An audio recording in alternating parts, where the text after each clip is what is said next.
موجودہ سیاسی منظرنامے میں ایک رائے یہ بھی سامنے آ رہی ہے کہ پہلے معیشت کو ٹھیک کر لیں پھر الیکشن کی طرف جائیں. جماعت اسلامی کا اس پر کیا موقف ہے؟ میرا خیال ہے کہ بھئی یہ معیشت کو ٹھیک کرنا، پہلے احتساب کرنا پھر انتخاب کرنا، یہ ٹانگے کو گھوڑے کے آگے جوتنے کے مترادف. سیاسی استحکام تو سیاسی طریقے سے آئے گا. سیاسی استحکام شفاف اور غیر جانبدارانہ انتخابات سے آئے گا. سیاسی استحکام جو ہے کہ وہ پولیٹیکل انجینئرنگ سے نہیں، من پسند نتائج کے لیے گروہ بندیاں مسلط کر کے نہیں، بلکہ عوام کو ایک آزادانہ فیصلہ ملنا چاہیے.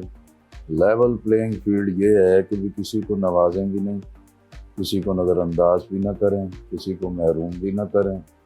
عام آدمی کا جو ووٹر ہے اس پر اعتماد کریں. ہم دیکھ چکے ہیں کہ 1970 میں بھی جب انتخابی نتائج کو تسلیم نہ کیا گیا تو اس کے بہت بھیانک نتائج آئے. لیکن جس لیول پلینگ فیلڈ کی وہ لوگ بات کرتے ہیں وہ تو اس سے ٹوٹلی اپوزٹ ہے. میرا خیال ہے جی لیول پلینگ فیلڈ کا ایک ہی مطلب ہوتا ہے. یہ نہیں ہے کہ کوئی اپنا مطلب خود نکال لے اور اس کی تشریح خود کر لے. اس میں یہ ہے کہ بھی ٹھیک ہے، جو مجرم ہے، جس نے سزا جن کو ہو چکی ہے اور عدالتوں میں جو اس سطح پہ ان کے مقدمات پہنچ چکے ہیں کہ بھی ان کے لیے پولیٹیکل بار ہے، تو ان کو تو قانون کا سامنا کرنا چاہیے. لیکن ایک دہشت اور وحشت کی فضا پیدا کر کے اور لوگوں کے اندر محرومیاں پیدا کر کے ہم یہ سمجھیں کہ ملک میں استحکام آ جائے گا تو یہ ممکن نہیں. لیول پلینگ فیلڈ کا مطلب یہی ہے کہ شفاف الیکشن ہو، غیر جانبدارانہ الیکشن ہو، اور کسی کی سرپرستی یا کسی کو بے دخل کرنے کا معاملہ نہ ہو. اور اصل چیز یہ ہے کہ نتائج کو قبول کیا جائے. اور جب تک نتائج کو قبول کرنا یہ محض اسٹیبلشمنٹ کا کام نہیں ہے.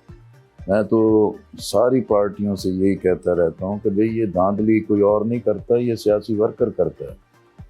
کیا آپ الیکشن کے لیے تیار ہیں؟ کسی صوبے میں جماعت اسلامی کی حکومت بن سکتی ہے؟ میرا خیال ہے جی حکومت بنانا تو الیکشن کے بعد کا معاملہ ہے نا. اس وقت تو ہماری جماعت کی الیکشن کی تیاریاں ہیں. الحمدللہ جو 2018 کے بعد جیسے میں نے بتایا جو پالیسی اور حکمت عملی بنی اس پہ ہمارا ورکر یکسو ہے، اور ہم نے پورے ملک میں قومی اسمبلی، صوبائی اسمبلیوں کے لیے امیدواران بھی طے کر دیے ہیں. ہر ڈسٹرکٹ کی بنیاد پہ ہم نے پوری ورکنگ بھی کی ہے. صوبوں کی سطح پہ کنونشنز بھی کی ہیں، پھر اپنا منشور بھی پیش کیا ہے، اور پورے ملک میں ہماری دستک مہم، گھر گھر جانے کی مہم وہ بھی جاری ہے. اس طرح حلقہ جات کا نقشہ لینا، ووٹر لسٹ لینا، پولنگ سکیم لینا، خواتین، یوتھ اور ورکرز کو موبلائز کرنا، یہ الحمدللہ ہمارا پورا کام ہو رہا ہے. اور جماعت اسلامی پورے ملک میں انشاءاللہ ترازو نشان پر ہم حصہ لیں گے. ہمارا ٹارگٹ یہ ہے کہ جو اچھی پاکٹس ہیں، جہاں جیت کے ہمارے امکانات ہیں، ہم ان کو بھی اپنی ترجیح فہرست میں رکھیں گے. اور مجموعی طور پر ملک میں ہم میکسیمم جو ہے ووٹ بینک ترازو پر اکٹھا کریں گے، اور اس مقصد کے لیے ہماری ایک لانگ ٹرم حکمت عملی ہے. آپ کو نئی انتخابی حلقہ بندیوں پر اعتراضات ہیں؟ اصل دیکھیں نا جی، حلقہ بندیاں تو یہیں کی ہوتی ہیں نا، کہ کہیں بہت آسمان پہ تو جا کے نہیں ہوتی. لیکن جو عمومی طور پر قومی اسمبلی کی حلقہ جات میں تو کوئی بہت بڑا رد و بدل نہیں ہے. البتہ صوبوں کے اندر صوبائی حلقہ جات میں بہت رد و بدل کیا گیا ہے، اور بعض جگہوں پہ وہ ناروا بھی ہے. لیکن ظاہر ہے ایک پہلی پریزنٹیشن ہو گئی ہے، اس کے بعد اعتراضات کا موقع ہے. تو ہم الیکشن کمیشن سے یہی توقع رکھتے ہیں کہ وہ اعتراضات کو سنجیدگی سے دیکھیں گے، اور جہاں ایب نارملٹی ہے اس کو دور کریں گے. اب بھی ہم توقع رکھتے ہیں کہ الیکشن کمیشن جہاں جہاں کوئی خرابی ہے، کوتاہی ہے اور مس کنڈکٹ ہے اور ٹھیک طریقے سے اس کو طے نہیں کیا گیا، اس کو ٹھیک کرنا چاہیے. جماعت اسلامی قومی اسمبلی کے کتنے حلقوں میں امیدوار کھڑے کرے گی؟ 266 حلقے ہیں قومی اسمبلی کے. اس وقت تک ہم نے پورے ملک کے اندر تقریباً 220 حلقوں میں اپنے قومی اسمبلی کے امیدوار طے کیے ہیں. تو مجموعی طور پر ہم قومی اسمبلی میں آپ سمجھیں کہ 82% ہمارے ہوں گے. اور جو صوبائی حلقہ جات ہیں وہ مور دین 85% صوبوں میں ہمارے امیدوار ہوں گے۔ تحریک انصاف کو انتخابی عمل سے باہر رکھا گیا تو جماعت اسلامی کا کیا موقف ہوگا؟ میرا خیال ہے ابھی تک تو کوئی انتخابی عمل سے باہر نہیں۔ اگر پی ٹی آئی اگر تو پھر اگر ہے نہیں۔